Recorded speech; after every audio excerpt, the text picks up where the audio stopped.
اعوذ باللہ من الشیطان الرجیم بسم اللہ الرحمن الرحیم رب اشرح لی صدری ویسر لی امری واحلل عقدۃ من لسانی یفقہوا قولی واجعل لی وزیرا من اہلی۔ السلام علیکم ورحمۃ اللہ وبرکاتہ۔ جیسا کہ ہم سبھی کو پتہ ہے کہ آج ہم حضرت عیسیٰ ابن مریم علیہ الصلاۃ والسلام کے بارے میں پڑھیں گے انشاءاللہ تعالی، اور یہ ہماری انشاءاللہ سیکنڈ لاسٹ سٹوری ہوگی انبیاء کی سیریز کی۔ اس کے بعد ہم اپنے آخری نبی حضرت محمد مصطفیٰ صلی اللہ علیہ وسلم کے بارے میں انشاءاللہ اپنا مطالعہ سٹارٹ کریں گے انشاءاللہ، اس دعا کے ساتھ کہ اب تک ہم نے جتنے بھی انبیاء کو پڑھا وہ ہمارے علم کی شروعات ہو، اور اللہ تعالی ہمیں مزید توفیق دے کہ ہم انبیاء کو نہ صرف جانیں بلکہ زندگی کے ہر شعبے میں، ہر معاملے میں ان کا کردار ہمارے لیے مشعل راہ ثابت ہو سکے، ہے نا۔ ہم پہ جب بھی ایسی کوئی سچویشن آئے تو ہمیں اپنے نبی یاد آ جائیں جن کے بارے میں ہمیں اللہ نے ہماری رہنمائی فرمائی ہے، یاد دہانی کی ہے نا انشاءاللہ تعالی۔ ہم انشاءاللہ تعالی اس پر لاسٹ میں بات کریں گے۔ آج ہم حضرت عیسیٰ ابن مریم علیہ الصلاۃ والسلام کے بارے میں پڑھنے جا رہے ہیں۔ ان کے بارے میں اللہ نے جب بات کیا سورہ آل عمران میں، تو ان کی نانی سے بات شروع ہوئی، ہے نا، یعنی کہ حضرت مریم علیہ السلام کی والدہ سے بات شروع ہوئی کہ انہوں نے اپنے رب سے کیا فرمایا۔ آل عمران میں اس واقعے کا تذکرہ ہے، اور آل عمران کو آل عمران کیوں کہا گیا؟ کیونکہ اس میں عمران کے خاندان کے بارے میں بات ہے۔ دو عمران کے خاندان تھے اور ان دونوں کے بارے میں بات ہے۔ ایک آل عمران حضرت مریم علیہ السلام کا خاندان تھا، اور ایک آل عمران حضرت موسیٰ علیہ السلام کا خاندان تھا، لیکن یہ دونوں الگ الگ خاندان تھے، اور ان دونوں کا ذکر قرآن نے کیا ہے۔ عمران حضرت مریم علیہ السلام کے والد کا نام تھا، اور ان کی ماں کا کیا نام تھا یہ قرآن یا سیرت کی کسی کتاب سے نہیں پتہ چلتا، البتہ یہ کہ بنی اسرائیلی روایات میں ان کی ماں کا نام بھی ذکر کیا گیا ہے، لیکن ہم اس بات پر بہت زیادہ وہ نہیں کریں گے، کنسنٹریٹ نہیں کریں گے۔ بہرحال اللہ نے ان کے نام کو اسی طرح ظاہر کیا کہ اور عمران کی بیوی نے ایسا کہا، ہے نا، تو ہم بھی ان کو اسی ٹائٹل کے ساتھ ہی یاد رکھیں گے اور پڑھیں گے انشاءاللہ تعالی۔ اللہ تعالیٰ نے قرآن میں فرمایا، اللہ نے آدم اور نوح اور خاندان ابراہیم اور خاندان عمران کو تمام جہان کے لوگوں میں منتخب فرمایا تھا، ان میں سے بعض کی اولاد تھے، اور اللہ سننے والا اور جاننے والا ہے۔ وہ وقت یاد کرو جب عمران کی بیوی نے کہا کہ اے پروردگار، جو بچہ میرے پیٹ میں ہے میں اس کو تیری نظر کرنا چاہتی ہوں، اسے دنیا کے کاموں سے آزاد رکھوں گی، اور اسے میری طرف سے آپ قبول فرما لیجئے، بے شک تو سننے والا اور جاننے والا ہے۔ جب ان کے ہاں بچہ پیدا ہوا تو کہنے لگی کہ پروردگار، میں نے تو لڑکی جنم دی، اور جو کچھ ان کے ہاں پیدا ہوا تھا اللہ کو خوب معلوم تھا، اور نظر کے لیے تو لڑکا موضوع تھا اور لڑکی تو نہیں ہوتی، اور میں نے اس کا نام مریم رکھا ہے، اور میں اس کو اور اس کی اولاد کو شیطان مردود سے تیری پناہ میں دیتی ہوں۔ تو پروردگار نے اس کو پسندیدگی کے ساتھ قبول فرما لیا، اور اسے اچھی طرح پرورش کیا، اور زکریا کو اس کا کفیل بنایا۔ زکریا جب کبھی عبادت گاہ میں اس کے پاس جاتے تو اس کے پاس کھانا پاتے۔ یہ کیفیت دیکھ کر ایک دن مریم سے پوچھنے لگے، مریم، یہ کھانا تمہارے پاس کہاں سے آتا ہے؟ وہ بولی، اللہ کے پاس سے آتا ہے، بے شک اللہ جسے چاہتا ہے بے حساب رزق عطا فرماتا ہے۔ سورہ آل عمران آیت نمبر 33 سے 37 تک۔ ان آیات میں ہمیں اس بات کی وضاحت ملتی ہے، اور اللہ تعالیٰ نے اس بات کو کلیئر بھی کر دیا کہ عیسائی جس نبی کو مانتے ہیں اس نبی کو پیدا کرنے والا، اور آدم اور نوح اور خاندان ابراہیم کو پیدا کرنے والا بھی اللہ رب العالمین ہے، اور اللہ ہی نے ان تمام خاندانوں کو دنیا جہان کے تمام خاندانوں پر فضیلت عطا فرمائی۔ اس سے ہمیں یہ بات پتہ چلتی ہے کہ اللہ انسان کو عزت یا ذلت کب کیسے ملے گی یہ سب بھی اللہ کے اختیار میں ہے، اور اللہ کے اذن کے بغیر کسی کو کوئی بھی نعمت نہیں مل سکتی، چاہے وہ عزت ہی کیوں نہ ہو۔ اللہ تعالیٰ نے یہاں پر کھول کر بیان فرمایا کہ آدم، نوح اور ابراہیم، اور اگر آپ غور کریں تو یہ ایسا سلسلہ ہے نبوت کا کہ جس کو ہم سمجھ سکتے ہیں۔ آدم علیہ السلام نبی تھے، شریعت کی جب ابتدا ہوئی تو نوح علیہ السلام شریعت کے رسول ہیں، پھر اس کے بعد ابراہیم علیہ السلام تمام انبیاء کے آبا ہیں، ہے نا۔ جب آدم علیہ السلام نوح علیہ السلام کے درمیان میں جتنے نبی آئے ہیں وہ الگ الگ ایریے میں الگ الگ خاندان سے آتے رہے، لیکن ابراہیم علیہ السلام کو جب اللہ نے مبعوث کیا تو اس کے بعد جتنے نبی آئے وہ سب ابراہیم علیہ السلام کی آل میں سے آئے، اور یہ اللہ کا فضل تھا۔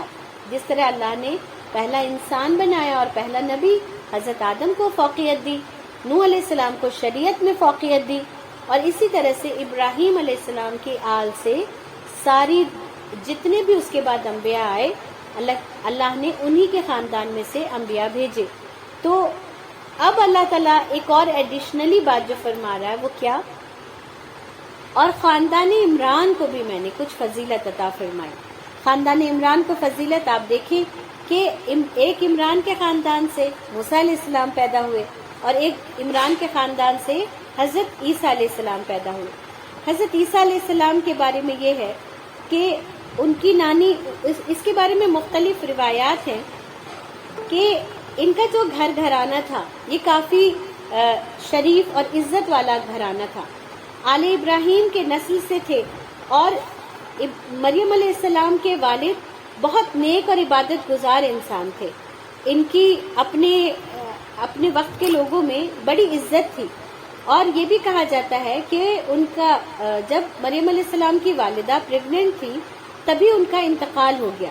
مریم علیہ السلام کی والدہ کا نام حنا بنت فاقود بتایا جاتا ہے اسرائیلی روایات میں، اور ان کی ماں بھی بہت عبادت گزار خاتون تھی۔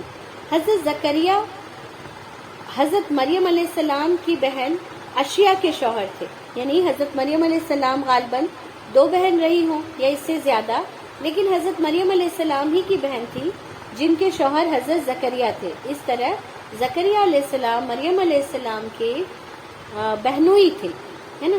اور بعض علماء کے نزدیک حضرت مریم علیہ السلام کے وہ خالو تھے۔ بہرکیف جو بھی ہو، حضرت مریم علیہ السلام سے ایسا لگتا ہے کہ حضرت زکریا علیہ السلام کا کوئی خاندانی رشتہ تھا۔ تبھی جب ہم آگے ان کی کفالت کی بات پڑھیں گے تو ہمیں بات بہتر طریقے سے سمجھ آئے گی۔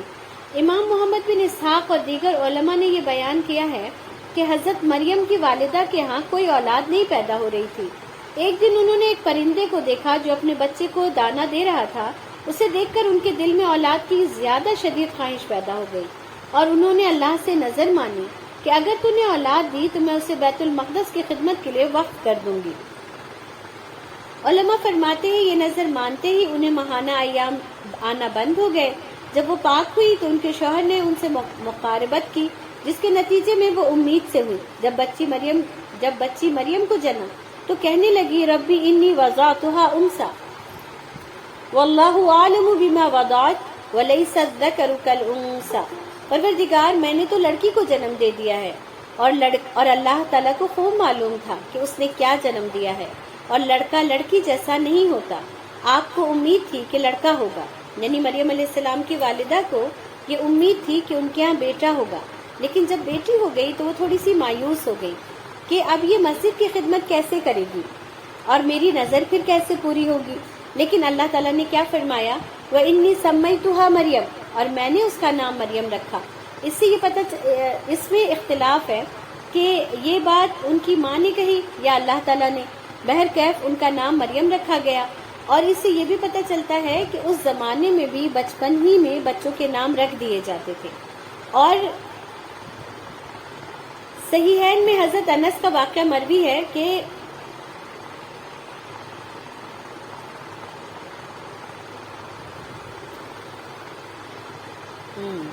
جزاک اللہ۔ صحیحین میں حضرت انس کا واقعہ مروی ہے کہ ان کے بھائی کو نبی کریم صلی اللہ علیہ وسلم کی خدمت میں لے جایا گیا تو رسول اللہ صلی اللہ علیہ وسلم نے بچے کو گھٹی دی اور اس کا نام عبداللہ رکھا۔ حضرت سمرہ سے روایت ہے کہ رسول اللہ نے فرمایا ہر لڑکا اپنے عقیقے کی عوض گروی رکھا ہوا ہوتا ہے۔ 7ویں دن جانور ذبح کیا جائے اور بچے کا نام رکھا جائے اور سر کے بال اتارے جائیں، یعنی یہ دین ابراہیمی سے یہ سلسلہ چلا آ رہا ہے۔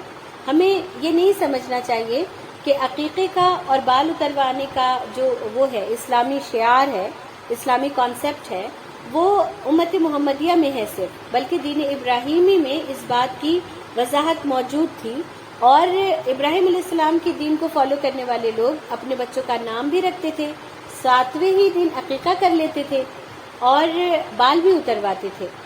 اسی طریقے سے مریم علیہ السلام کی ماں نے بھی اپنی بیٹی کا اسی دن نام رکھا۔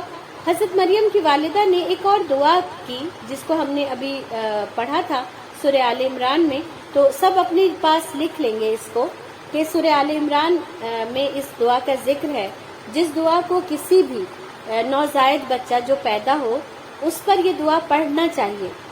یہ دعا حضرت مریم علیہ السلام کی والدہ نے پڑھا تھا، ہم ایک بار اس کو دیکھ لیتے ہیں۔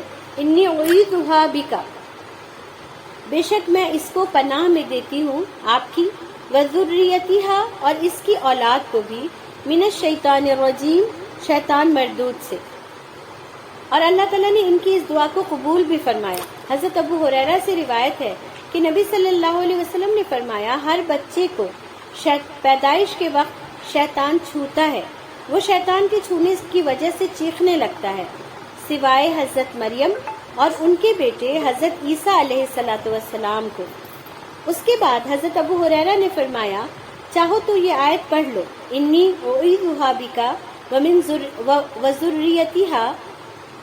وذریتھا من الشیطان الرجیم، میں اسے اور اس کی اولاد کو شیطان مردود سے تیری پناہ میں دیتی ہوں۔ یہاں پر جب بیٹا ہوگا تو اعیذہ پڑھا جائے گا، اور جب بیٹی ہوگی تو اعیذھا پڑھا جائے گا، ہے نا۔ اور جس کسی کے یہاں بھی کوئی بچہ پیدا ہو تو ہم میں سے جو لوگ یہاں پر موجود ہیں وہ ان کے بچوں کے لیے اس دعا کو یاد کر لیں، تاکہ کسی کے یہاں بھی ولادت ہو تو آپ اس دعا کو پڑھ کر اپنے لیے صدقہ جاریہ بھی بنائیں، اور اس بچے کو بھی شیطان کے گرفت سے محفوظ رکھنے میں ہم اپنا رول ادا کر پائیں گے انشاءاللہ تعالی۔ تو رسول اللہ صلی اللہ علیہ وسلم کے لیے بھی اس دعا کو پڑھا گیا، اور حضرت مریم کے لیے پڑھا ان کی ماں نے، اور حضرت مریم نے اپنے بیٹے عیسیٰ علیہ السلام کے لیے بھی پڑھا، ہے نا۔ حضرت مریم علیہ السلام کے بارے میں یہ ہے، اس کے بارے میں متعدد روایات ہے کہ کتنے بڑے میں ان کو مسجد میں دیا گیا، وہ چلنے پھرنے لگی تب، یا کچھ روایات میں یہ آتا ہے کہ انہوں نے بس دودھ چھوڑا، یعنی 2 سال کی عمر میں ان کی ماں نے مسجد کے جو وہ تھے، مسجد کی دیکھ بھال کرنے والے لوگ تھے، ان کے سامنے اس بات کو رکھ دیا کہ میں نے نظر مانی تھی اس کی کہ اسے بیت المقدس میں رکھ دوں گی، اور میں اس کو رکھنا چاہتی ہوں، تو پھر اس کے کفیل بننا تھا کسی نہ کسی کو، کیونکہ وہ بہت چھوٹی تھی۔ حضرت مریم قوم کے سردار اور قائد کی بیٹی تھی، مگر وہ اب فوت ہو چکے تھے، تو قوم کے ہر شخص نے یہ چاہا کہ سردار کی بیٹی کی پرورش کا شرف انہیں حاصل ہو، اور وہ بھی ایسی کہ جس میں وہ بیت المقدس کے لیے وقف کی جا رہی تھی۔ تو اب جھگڑا اتنا زیادہ بڑھ گیا کہ اس کے لیے قرعہ اندازی کرانی پڑی، اور جب یہ قرعہ اندازی ہوئی تو اس میں حضرت زکریا علیہ السلام کا نام آیا، ہے نا۔ تو ہم سمجھ سکتے ہیں کہ لوگوں کی تدبیریں اور اللہ کی تدبیر، اور اللہ بہتر جانتا تھا کہ اس کی پرورش کس کے ہاتھوں میں ہونی چاہیے۔ تو حضرت زکریا ان کے رشتہ دار بھی تھے، خالو تھے یا بہنوئی تھے، بہرحال ان کے رشتہ دار تھے، اور ارشاد باری تعالیٰ ہوا اس کے لیے کہ بس اسے اس کے پروردگار نے اچھی طرح قبول کیا، اور اسے بہترین پرورش دی، اس کی خیر خبر لینے والا زکریا کو بنایا۔ اس کا مطلب ہے کہ اللہ تعالیٰ یہاں پر واضح طور پر ارشاد فرما رہے کہ زکریا کی کفالت میں اللہ نے انہیں دیا، ہے نا۔ تو قرآن اندازی کے ذریعے زکریا علیہ السلام کا نام نکلنا کوئی وہ نہیں تھا، مطلب ایسے ہی کوئی بات نہیں ہو گئی تھی، بلکہ اللہ کی تدبیر سے یہ بات عمل میں آئی تھی۔ پھر یہاں پر آپ کی پرورش ہوتی رہی، اور آپ کے بارے میں چاروں طرف یہ بات مشہور تھی کہ حضرت مریم علیہ السلام بہت زیادہ نیک اور عبادت گزار خاتون ہے، اور آپ کے جس ایریے میں آپ لوگ تھے، یعنی مسجد اقصی ہی میں مریم علیہ السلام کو رکھا گیا تھا، وہیں پر ان کے لیے ایک حجرہ مخصوص کیا گیا۔ مفسرین فرماتے ہیں کہ حضرت زکریا نے حضرت مریم کے لیے مسجد میں ایک مناسب جگہ مقرر کر دی تھی جہاں ان کے سوا کوئی نہیں جا سکتا تھا۔ آپ وہاں عبادت میں مشغول رہتی اور اپنی باری پر مسجد کی خدمت کی ضروری فرائض انجام دیتی۔ آپ رات اور دن عبادت میں مشغول رہتی تھی اور یہاں تک کہ آپ کی عبادت بنی اسرائیل میں مثال بن گئی تھی۔ آپ کے شریفانہ عادات اور بے شمار صفات کی وجہ سے آپ لوگوں میں بہت زیادہ معزز ہو گئی تھی، یعنی آپ کو لوگ بہت عزت کی نگاہ سے دیکھتے تھے۔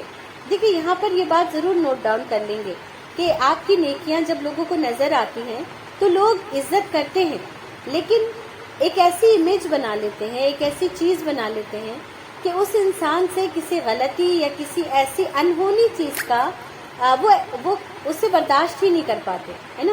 مریم علیہ السلام سے کوئی غلطی نہیں ہوئی تھی، یہ تو اللہ کا معجزہ تھا، لیکن اگر ہم آج اسی چیز کو دیکھیں کہ بعض دفعہ ہم اپنے چاروں طرف کے کچھ لوگوں کو اتنی زیادہ عزت دے دیتے ہیں کہ اگر ان سے ہم دیکھ لیتے ہیں کوئی غلطی ہوتے ہوئے تو ہمارا جو بھروسہ اسلام کے لیے ہے، دین کے لیے ہے، دیندار لوگوں کے لیے ہے، ہم وہ بھروسہ ہی توڑ لیتے ہیں۔ حالانکہ ہمیں اس بات کو سمجھنا چاہیے کہ دینداری یہ ایک بہت اچھی صفت ہے، پر اگر اس سے کوئی غلطی ہوتی ہے تو یہ ایک انسانی صفت ہے، اور اللہ نے ہمیں ایسے انبیاء بھی بھیجے ہمارے درمیان جن سے غلطی ہوئی، انہوں نے اللہ سے معافی مانگی اور اللہ نے انہیں معاف کر دیا، اور صرف معاف نہیں کیا بلکہ اللہ نے انہیں نبوت بھی عطا فرمائی، ہے نا۔ تو ہمیں کبھی بھی، اور ہمارے چاروں طرف جو لوگ رہتے ہیں وہ نبی تو نہیں ہیں، وہ تو صرف اللہ کا کام کرنے کی کوشش کر رہے ہیں، نیک بننے کی کوشش کر رہے ہیں۔ اب دیکھیے جتنے بھی اسپیکرز ہیں ان کے چھوٹے چھوٹے کلپس کاٹ لیتے ہیں لوگ اور پھر اس سے وائرل کر دیتے ہیں اور کہتے ہیں یہ دیکھو یہ طارق جمیل نے یہ کہہ دیا، یہ دیکھو طارق مسعود نے یہ کہہ دیا، انجینئر مرزا نے یہ کہہ دیا۔ تو یہ ایسی چیزیں ہم اس میں ہمارا رد عمل کیا ہونا چاہیے؟ اپنے سب سے پہلے تو اپنے دل کو یہ بات بتائیں ہم کہ یہ سب کے سب نیک لوگ ہیں، لیکن یہ سب کے سب انسان ہیں، اور ان کے رب نے ان کو یہ مہلت دی ہے کہ تم سے غلطی ہوگی، تمہارا رب ہے جو تمہیں معاف کرے گا۔ تو میں اور آپ کون ہوتے ہیں انہیں نہیں معاف کرنے والے، ہے نا۔ تو جب بھی آپ کے سامنے بھی کوئی دیندار کی برائی کرے تو انہیں یہ بات ضرور بتائے کہ دیندار ہونا ایک الگ بات ہے، پر غلطی ہو جانا ایک انسانی صفت ہے نا۔ اور غلطی کے بعد اگر وہ شرمندہ، ہمیں کیا پتا کہ وہ غلطی کر کے پھر اللہ سے خوب گڑ گڑا کے اتنی معافیاں مانگ لیں کہ میں تو ان کی برائی کرتی رہ گئی اور وہ اللہ کے پاس بہت اونچا درجہ پا گئے، ہے نا۔ تو اس لیے ان چیزوں کے بارے میں ہمیں لوگوں کو بھی اویئر کرنا ہے اور اپنے آپ کو بھی بہت بار اس بات کو بتانا ہے کہ غلطی کبھی بھی کسی سے بھی ہو سکتی ہے، اور جب ہم کسی کو اپنے دل میں عزت دیں تو اس کی جو مناسب جگہ ہے بس وہیں بٹھائیں۔ کبھی بھی ہم شخصیت پرستی کی طرف نہ چلے جائیں کہ کسی انسان کو بالکل ایسا بنا لیں کہ اس کی زبان سے کوئی غلط لفظ ادا ہو ہی نہیں سکتا، ہے نا۔ جیسے اگر کوئی آرگومنٹ کرے کہ عارضی بجی نے اس دن جو بات بتائی تھی اس میں یہ چیز غلط تھی، تو اگر کوئی کہہ رہا ہے آپ سے غلط ہے تو چیک کرے کہ غلط ہو سکتا ہے، غلط ہو، ہے نا، کیونکہ میں بھی انسان ہوں، مجھ سے بھی غلطی ہو سکتی ہے اور ہوتی ہے، ہر لیکچر میں ہوتی ہے۔ میں خود جب اپنی ریکارڈنگ سنتی ہوں مجھے پتہ چل رہا ہوتا ہے اس میں یہ غلط کہہ دیا میں نے، ہے نا۔ تو میں آپ لوگوں سے بھی معافی مانگتی ہوں اور اللہ سے بھی مانگتی ہوں، لیکن اس کی وجہ سے میں کام کرنا تو نہیں چھوڑ سکتی۔ لیکن کبھی بھی یہ نہیں سوچیں، یہ نہیں کہیں کہ میری فلاں استاذہ کبھی کوئی غلط بات کہہ ہی نہیں سکتی، ہے نا۔ زیادہ حسن ظن یہ ہوتا ہے کہ وہ زیادہ تر باتیں ٹھیک کہتی ہیں، ہاں، لیکن اگر غلطی ہو گئی اور کسی نے دلیل کے ساتھ آپ کو ان کی غلطی بتا دی تو نہ صرف یہ کہ ان کی غلطی کو مان لیں بلکہ احسن طریقے سے ان تک بھی یہ بات پہنچا دیں کہ آپ سے یہ غلطی ہو گئی ہے نا۔ اور بہتر انسان وہی ہے جو وقت رہتے اپنی غلطی مان لے۔ تو وقت ہمارے پاس کتنا ہے؟ ہماری موت سے پہلے کا ہے نا۔ تو اس لیے اپنی غلطیاں آئیڈینٹیفائی بھی کریں، انہیں ایکسیپٹ بھی کریں، اور پھر اس کے لیے اللہ سے معافی بھی مانگیں انشاءاللہ تعالی، ٹھیک ہے۔ تو مریم علیہ السلام کی جو یہ صفات تھی، اس کی وجہ سے مریم علیہ السلام پورے ملک فلسطین میں ایک پاک باز عورت کے طور پر مشہور ہو گئی تھی۔ لیکن ایک عجیب سی انہونی چیز بھی ہو رہی تھی ان کے ساتھ کہ وہ جس حجرے میں رہتی تھی وہاں بے موسم کے پھل آ جاتے تھے، یعنی کہ کبھی سردی کا موسم ہے تو گرمی کے پھل، کبھی گرمی کا موسم ہے تو سردی کے پھل۔ جب زکریا علیہ السلام نے یہ دیکھا تو انہوں نے پوچھا یا مریم انا لکی ھذا، مریم یہ رزق تمہارے پاس کہاں سے آتا ہے؟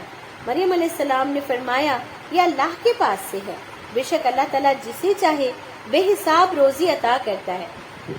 حضرت مریم علیہ السلام کے جواب سے ہمیں یہ لگتا ہے کہ مریم علیہ السلام کو تورات کا پورا علم تھا، ہے نا، وہ تورات کو پڑھنا اور اس کو سمجھی ہوئی تھی، تبھی تو وہ ایسا آنسر کر رہی تھی۔ وہ کوئی نارمل عورت کی طرح نہیں تھی، یا یوں سمجھ لیں کہ ایک عبادت گزار عورت جو مسجد کے خدمت کے فرائض انجام دے رہی ہے، وہ صرف دوپٹہ باندھ کر کے وہاں عبادت نہیں کر رہی تھی، بلکہ وہ اس وقت کی کتاب میں غور و فکر بھی کرنا جانتی تھی، تبھی تو وہ پریشان نہیں ہوئی۔ حضرت مریم نے آ کر کے تو نہیں کہا نا زکریا علیہ السلام سے کہ دیکھیں میرے پاس یہ پتہ نہیں کہاں سے پھل آ جاتے ہیں اور میں کیا کروں، کہیں کوئی جادو ٹونا، کوئی شیطان تو نہیں آ رہا میرے پاس، ہے نا۔ وہ جانتی تھی، ان کا رابطہ تھا اپنے رب سے، وہ اتنی علم والی تھی کہ یہ سمجھتی تھی کہ یہ جو رزق ہے یہ اللہ کے اذن کے بغیر ان کے پاس نہیں آ سکتا، اس لیے انہوں نے اتنا خوبی کے ساتھ جواب دیا کہ یہ رزق اللہ کے پاس سے ہے۔ اور یہ دیکھیں یہ تو قانون ہے نا کہ اللہ جسے چاہتا ہے بے حساب عطا کرتا ہے، یہ اللہ کا قانون ہے، اللہ اپنے قانون کے خلاف نہیں کرتا، یہ اللہ کا مزاج ہے، اور اللہ کے مزاج کو، اللہ کے قانون کو اس وقت مریم علیہ السلام بخوبی جانتی تھی۔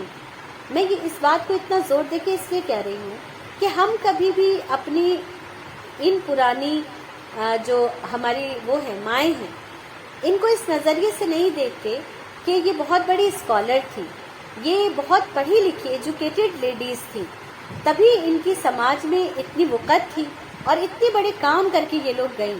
ہمیں کیا لگتا ہے موسیٰ علیہ السلام کی وائف آسیہ وہ اس وقت کے علم کو نہیں جاننے والی تھی؟ جاننے والی تھی، تبھی تو انہوں نے فرعون کے اتنے بڑے ظلم کو برداشت کیا، سمجھا، اور اپنے رب سے ایسی ایسی دعائیں کی ہیں کہ آپ سنیں گے تو رونگٹے کھڑے ہو جاتے ہیں، ہے نا۔ تو حضرت مریم علیہ السلام کا یہ آنسر بھی بتاتا ہے کہ وہ ایک لائق فائق لیڈی تھی، اور وہ مسجد کی خدمات میں یہ نہیں تھا کہ وہ جھاڑو پوچھا کیا کرتی ہوں گی، مسجد کی خدمات میں یہ بھی ہے کہ وہ عورتوں کی تعلیم و تربیت کا نظم کرتی ہوں گی، اور یہی اصل کام ہوتا ہے مسجد کا، ہے نا۔ تو یہ عجوبہ دیکھ کر زکریا کے دل میں بھی خواہش پیدا ہوئی، اور ہم نے اس کی ڈیٹیل الحمدللہ زکریا علیہ السلام کی سٹوری میں دیکھ لیا ہے کہ انہوں نے حضرت مریم کے پاس جب یہ نعمت دیکھی، یہ رزق دیکھا، تو انہیں لگا کہ وہ بھی کیوں نہیں اپنے رب سے وہ چیز مانگ سکتے جو بظاہر اسباب اس کے نظر نہیں آتے، لیکن ان کا رب تو مسبب الاسباب ہے، اسباب سے اوپر جا کے کام کرنے کی قدرت ہے اللہ کے پاس۔ مریم علیہ السلام کے پاس بھی جو پھل آ رہے تھے وہ بھی اسباب سے باہر کی بات تھی، لیکن وہ ہو رہا تھا، تو زکریا علیہ السلام کو بھی ایک امید پیدا ہوئی کہ یہ تو ہے کہ میں بوڑھا ہو گیا ہوں اور میری بیوی بانجھ ہے، لیکن جو رب مریم کو بے موسم پھل دے سکتا ہے وہ رب مجھے بے موسم بیٹا بھی دے سکتا ہے نا۔ یہاں بھی تو بے موسم ہی تھا، تو ایک طریقے سے سیم ہی بات تھی۔ تو انہوں نے بھی اللہ سے پھر دعا کی کہ ربی حب لی من لدنک ذریۃ طیبۃ انک سمیع الدعاء، کہ اے میرے رب مجھے اپنے پاس سے پاکیزہ اولاد عطا فرما، بے شک تو دعاؤں کا سننے والا ہے نا۔ اور اس طریقے سے اس کے بعد ہم جانتے ہیں کہ حضرت زکریا علیہ السلام کی بھی اللہ نے دعا قبول فرمائی، اور حضرت زکریا علیہ السلام کو بھی پہلے تعجب ہوا، لیکن تعجب اس لیے نہیں کہ اللہ نہیں کر سکتا، تعجب اس لیے کہ یہ کیسے ہوگا، ہے نا۔ تو کبھی کبھی ہمیں بھی تعجب ہوتا ہے چیزوں کا، پر لیکن یقین اتنا مضبوط ہو کہ اللہ تعالیٰ ایسی چیزوں کو بھی ہمارے لیے آسان کر دے جو بظاہر ناممکن نظر آ رہا ہے نا، انشاءاللہ۔ حضرت مریم علیہ السلام کی فضیلت کے بارے میں رسول اللہ صلی اللہ علیہ وسلم سے بھی بہت ساری روایت منقول ہے، اور حضرت مریم علیہ السلام کی پاکیزگی کے بارے میں اللہ رب العالمین نے بھی قرآن کریم میں بات کی. آیت نمبر 42 سے 51 میں آپ کے سامنے پڑھ رہی ہوں.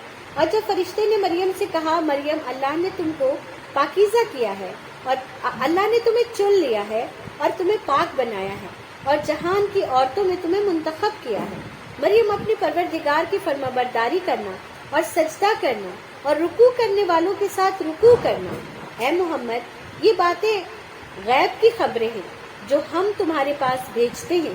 وہ اور جب وہ لوگ اپنے قلم ڈال رہے تھے یعنی قرعہ ڈال رہے تھے کہ مریم کا کفیل کون ہوگا تو تم ان کے پاس نہیں تھے اور نہ اس وقت ہی ان کے پاس تھے جب وہ آپس میں جھگڑ رہے تھے کہ اس کا کفیل کون بنے گا. جب فرشتوں نے مریم سے کہا کہ اے مریم اللہ تم کو اپنی طرف سے ایک فیض کی بشارت دیتا ہے نا. اب یہ دیکھیے تین دور ہے مریم علیہ السلام کی زندگی کے. ایک وہ ہے کہ جب مریم علیہ السلام کو ان کی ماں نے ڈونیٹ کیا اور ان کے لیے لوگ لڑ رہے ہیں کہ ہم اس کی پرورش کریں گے ہے نا. تو کتنی ایک اسپیشل چائلڈ ہے وہ اپنے سماج کی اپنے معاشرے کی. وہ بالکل اسپیشل ہے. لوگ ان کو کفالت میں لینا چاہ رہے ہیں. پھر اس کے بعد اللہ نے ان سے کلام کیا یعنی اللہ نے مریم علیہ السلام کو کسی بھی طریقے سے یہ میسج دیا فرشتے کے ذریعے یا چاہے دل میں ڈال کے. اللہ نے خود فرمایا ہے نا کہ اور جب فرشتے نے مریم سے کہا فرشتے کے ذریعے اللہ نے مریم علیہ السلام کو یہ پیغام دلوایا. اور جن لوگوں کو بھی یہ لگتا ہے کہ فرشتوں نے عورتوں سے کلام نہیں کیا تو ان کے لیے بھی یہاں پر یہ واضح موجود ہے نشانی کہ فرشتے نے اللہ کے حکم سے مریم علیہ السلام سے کلام کیا. فرشتے نے اللہ کے حکم سے حضرت سارہ سے کلام کیا ہے نا. سارہ سے ڈائریکٹ کہا تھا نا فرشتے نے کہ اللہ تمہیں بیٹا عطا فرمائے گا. تو سارہ علیہ السلام ہنستی تھی کہ میں تو بڑھیا ہو گئی ہوں مجھے کیسے کوئی اولاد ہو سکتی ہے. اور اللہ نے ڈائریکٹ دل میں جو بات القا کی وہ عمران کی بیوی کے بھی القا کی اور دوسری عمران کی بیوی کے بھی القا کی. موسیٰ علیہ السلام کی ماں کے بھی القا کی ہے نا. تو اس طریقے سے عورتوں کا جو معاملہ ہے اسلام میں وہ کہیں پر بھی کمتر نہیں نظر آتا. اگر ہم بہت گہرائی کے ساتھ بغیر کسی اس کے دماغ میں کوئی خرافات رکھے ہوئے ہم ان باتوں کو پڑھتے ہیں تو ہمیں سمجھ آ جاتا ہے نا. تو ایک وہ دور ہے کہ جب فرشتہ ان سے کلام کر رہا ہے اور فرشتہ کہہ رہا ہے. دیکھیے مریم علیہ السلام کو جب پریگنینسی ہوئی ہے تب نہیں انہیں یہ کہا گیا کہ اللہ نے تمہیں چن لیا ہے بلکہ مریم علیہ السلام کو یہ پہلے ہی کہہ دیا تھا اللہ نے کہ اللہ نے تمہیں چن لیا ہے اور تمہیں پاک کر دیا ہے نا. یعنی ایک عورت کو اللہ یہ شیورٹی دے رہا ہے کہ تم ایک پاکیزہ لیڈی ہو اور تم سے کسی بھی برائی کی کوئی امید کوئی چانس ہی نہیں ہے اور اللہ نے تمہیں تمام جہان کی عورتوں میں منتخب کیا ہے نا. اب دیکھیں اللہ آنر دے رہا ہے نا تو کتنا اچھا لگ رہا ہے سننے میں کہ اللہ آنر دے رہا ہے. اللہ پوری جہان کی عورتوں میں اللہ نے آنر دیا انہیں اور یہ سچ بات ہے نا. دیکھیں حضرت آدم علیہ السلام سارے مردوں کے بعد سارے مرد عورت جتنے سب کے وہ باپ ہے اور حضرت حوا علیہ السلام ان سے ان کو پیدا کیا گیا ہے نا. پیدائش کا طریقہ الگ تھا لیکن ان سے ان کو انہی سے نکالا گیا. لیکن مریم علیہ السلام کو جو چیز عطا کی جا رہی تھی وہ بالکل جیسے حضرت آدم علیہ السلام کو پیدا کیا تھا اللہ نے ویسے ہی ایک بالکل عجوبہ چیز تھی کہ حضرت مریم علیہ السلام کی بطن سے اسی پروسیس سے جس سے عورت ایک بچے کو جنم دیتی ہے لیکن بغیر باپ کے ان سے ایک بچہ پیدا کیا جا رہا تھا. اور اللہ کیا کہہ رہا تھا کہ تمہیں تمام جہان کی عورتوں میں میں نے فضیلت دی ہے. اور اللہ کی فضیلت جب کسی پر ہوتی ہے جب اللہ کا فضل کسی پر ہوتا ہے تو کیا ضروری ہے کہ دنیا والے بھی اسے فضل ہی سمجھیں؟ نہیں, کوئی ضروری نہیں. اللہ جب ہم پر فضل کرتا ہے تو لوگوں کی انگلیاں اٹھتی ہیں, لوگ برا بھلا کہتے ہیں, لوگوں کے ایک بار میں بات سمجھ نہیں آتی. مریم علیہ السلام کی اسٹوری ہمیں یہ بھی بتاتی ہے کہ جب مریم علیہ السلام کو اللہ نے چنا تو ان پر ایک آزمائش آ گئی, بلکہ ان پر آزمائشوں کا پہاڑ ٹوٹ پڑا جس کو برداشت کرنا جھیلنا اتنا آسان نہیں تھا. اور آج بھی ہم میں سے ہر عورت اس بات کو سمجھ سکتی ہے کہ اگر یوں ہی کوئی ہم پر کوئی الزام لگا دیتا ہے یوں ہی اگر آپ اچھی نیت سے کسی سے ملتے ہیں اور کوئی بات آپ سے اس سے جوڑ دیتا ہے تو ہمارے لیے اسے ڈینائی کرنا، اس سے اپنا دامن بچانا، اس کے بارے میں لوگوں کو صفائیاں دینا کتنا عذاب ہو جاتا ہے نا۔ حالانکہ یہ اللہ کا فضل تھا، پر لوگوں کے لیے یہ ایک انہونی بات تھی، ان یوزول بات تھی، اور اس لیے حضرت مریم علیہ السلام کے لیے یہ بہت بڑی آزمائش تھی، ہے نا، کہ اللہ نے ان کو اس کام کے لیے چنا۔ تو اب یہ ان کے دو فیز تھے، ایک میں وہ بہت اسپیشل، دو میں وہ بہت اسپیشل ہو رہی ہیں، اور جب تیسری بات کی ہے اللہ نے کہ جب فرشتوں نے مریم سے کہا کہ اے مریم، اللہ تم کو اپنی طرف سے ایک فیض کی بشارت دیتا ہے نا، ایک خوشخبری کی بشارت دیتا ہے جس کا نام مسیح عیسیٰ ابن مریم ہوگا، جو دنیا اور آخرت میں باعزت اور اللہ کا خاص ہوگا، اور ماں کی گود میں اور بڑی عمر کا ہو کر دونوں حالت میں لوگوں سے یکساں کلام کرے گا اور نیکوکاروں میں ہوگا۔ مریم نے کہا اے پروردگار، میرے یہاں بچہ کیسے ہو سکتا ہے جبکہ مجھے کسی انسان نے ہاتھ نہ لگایا ہو؟ فرمایا اللہ اسی طرح جو چاہتا ہے پیدا کرتا ہے، جب وہ کوئی کام کرنا چاہتا ہے تو ارشاد فرماتا ہے ہو جا تو وہ ہو جاتا ہے، اور وہ انہیں لکھنا، پڑھنا اور دانائی، تورات اور انجیل سکھائے گا۔ عیسیٰ بنی اسرائیل کی طرف پیغمبر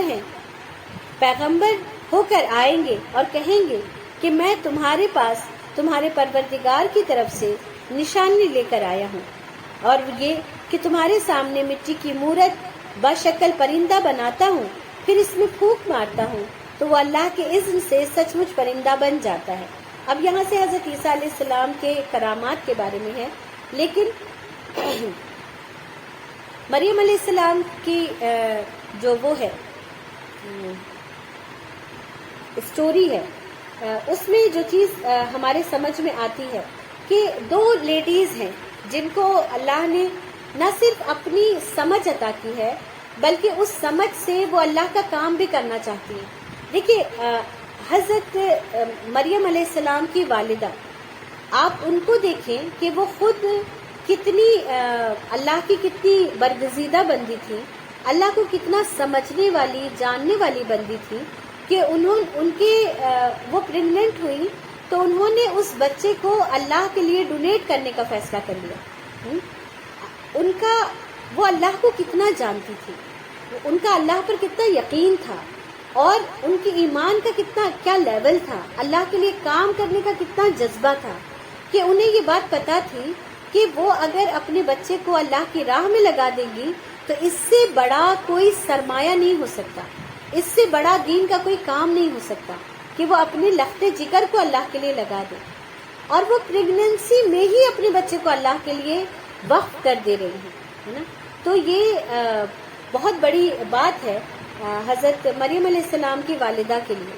اور حضرت مریم علیہ السلام کو بھی آپ دیکھیں کہ ماں نے اگر انہیں اس جگہ پر ڈال دیا تو اپنی پوری اس کے ساتھ مطلب پوری ایمانداری کے ساتھ انہوں نے اپنے فرائض انجام دیے، اپنا علم حاصل کیا، اس علم کو پھیلایا، لوگوں کے درمیان کام کیا اور اپنی ایک بہترین پہچان بنائی۔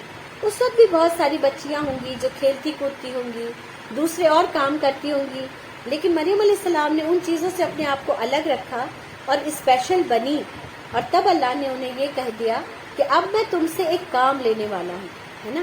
تو پھر اللہ نے ان کو حضرت عیسیٰ علیہ السلام کی بشارت دی۔ حضرت عیسیٰ علیہ السلام کی جب فرشتوں نے انہیں بشارت دی تو مریم علیہ السلام کا یہ کہنا کہ مجھے آج تک کسی مرد نے نہیں چھوا ہے، خود بھی اس بات کی دلالت کرتا ہے کہ مریم علیہ السلام کو دنیا اور دین کا جو علم تھا وہ سارا کا سارا ان کے پاس موجود تھا۔ وہ کوئی الہڑ سی گاؤں کی ایسی ہی کوئی عورت نہیں تھی الٹریٹ سی کہ انہیں اس بات کا علم نہ ہو، ہے نا۔ آپ دیکھیں نا، جواب بتا دیتا ہے کہ انسان کس مینٹلٹی کا ہے اور کتنی اس کے پاس علمی صلاحیت ہے۔ ہر بار ان لوگوں کا جواب یہ بتا رہا ہے، حضرت مریم علیہ السلام کا جواب خود یہ بات بتا رہا ہے کہ ان کے پاس علم تھا اور بھرپور علم تھا۔ پھر اللہ نے کیا فرمایا کہ اور دیکھیں حضرت مریم علیہ السلام کو اللہ تعالیٰ مینٹلی تھوڑا تھوڑا تیار کر رہا تھا، بے موسم پھل دے کر، کہ کسی انسان کی مدد کے بغیر ان کے کمرے میں رزق موجود ہوتا تھا. یہ خود میں ایک انہونی بات تھی، ہے نا. تو رزق اگر آپ کے کمرے میں آ سکتا ہے تو اللہ کے اذن سے ایک جان آپ کے پیٹ کے اندر بھی آ سکتی ہے نا. وہ رب جو کسی کی مدد کے بغیر آپ تک پھل پہنچانے پر قادر ہے، وہ رب کسی مرد کی مدد کے بغیر آپ کو ایک بچہ دینے پر بھی قادر ہے. یہ اللہ تعالیٰ نے اس بات کو مریم علیہ السلام کو سمجھانا شاید زیادہ آسان تھا، کیونکہ مریم علیہ السلام کو مینٹلی اللہ اس کے لیے تیار کر چکا تھا. پھر مریم علیہ السلام نے لیکن بہرحال یہ کہا کہ یہ ایسا کیسے ہو سکتا ہے، میں بغیر کسی اس کے کیسے ماں بن سکتی ہوں. اور یہ بات مریم علیہ السلام کے لیے کتنی مشکل رہی ہوگی، اس کو ہم سمجھ سکتے ہیں. مریم علیہ السلام کی فضیلت کے بارے میں ہم یہاں پر بات کر لیتے ہیں. حضرت انس رضی اللہ تعالیٰ عنہ سے روایت ہے کہ رسول اللہ صلی اللہ علیہ وسلم نے فرمایا، 4 خواتین تمام جہانوں کی عورتوں سے افضل ہیں: مریم بنت عمران، فرعون کی بیوی آسیہ، خدیجہ بنت خولید اور فاطمہ بنت رسول صلی اللہ علیہ وسلم، ہے نا. اور جیسے کہ میں نے حضرت موسیٰ علیہ السلام کی سٹوری میں اس بات کو مینشن کیا تھا کہ ان 4 عورتوں میں جو بات مجھے کامن دکھتی ہے وہ یہ دکھتی ہے کہ یہ چاروں عورتیں بہترین اولادوں کی پرورش کرنے والی تھی، ہے نا. خود بھی اللہ کی برگزیدہ بندی تھی. اللہ کی رضا کے علاوہ ان کے زندگی کا کوئی اور مقصد نہیں تھا، لیکن اس کے ساتھ ساتھ انہوں نے اپنے بچے کی ایسی پرورش، ایسی تربیت کی کہ وہ بچہ آگے چل کر اللہ کا کام کرنے والا بنا. بلکہ 2 تو رسول بنے اور 2 صحابی رسول بنے، ہے نا. ایک وہ ہے رسول کی بیٹی ہیں اور اس درجے کی ہیں کہ ان کے درجے پر ہر عورت فخر کرے. اور پھر انہوں نے جن 2 بچوں کی پرورش کی وہ دونوں جنت کے سردار، نوجوانوں کے سردار ہیں.